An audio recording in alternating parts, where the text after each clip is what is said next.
you very much for joining us here on TRT World, sir. Let's talk about your country first.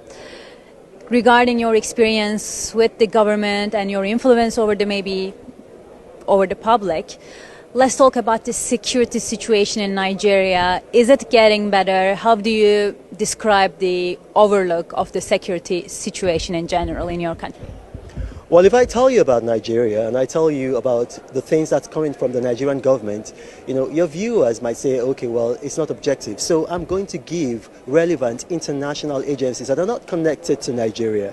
Now, first of all, we have one arbiter that judges security in the whole world. That's the Institute for Economic and Peace, and they issue every year the Global Terror Index. Now, in 2015, according to the GTI, the Global Terror Index, 7,752 persons were killed in Nigeria.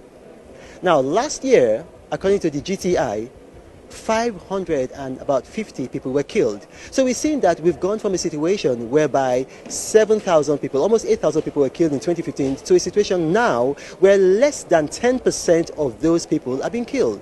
So there's improvements. Now, even one death is too much. We don't want any death. But obviously, there's security crisis, there's security issues. We didn't start this crisis. It started from the fall of Gaddafi after the United States intervened, and all of his foreign fighters came from there, and then they scattered throughout the Sahel to Burkina Faso, Mali, Niger, and Nigeria. And that's how we had these problems of terrorism.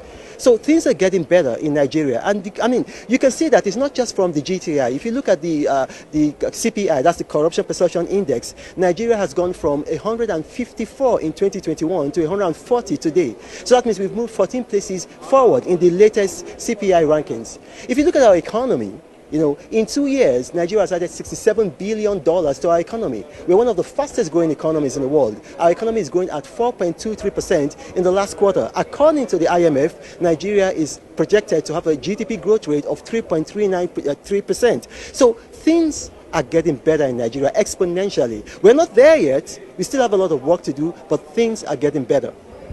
Thank you so much, sir. Sudan is on the headlines. And yesterday, on Thursday, there was a special United Nations Security Council session where it was said that what's happening in Sudan is horrifying. How do you think the role of Nigeria and African nations in general should be when it comes to calming the tensions and maybe reestablishing this stability? Typically in Africa, we leave those issues to regional bodies. So if you understand, in Nigeria, we did have some security crisis in our sub-region, which is the West African sub-region. And we have a body called ECOWAS, Economic Community of West African States.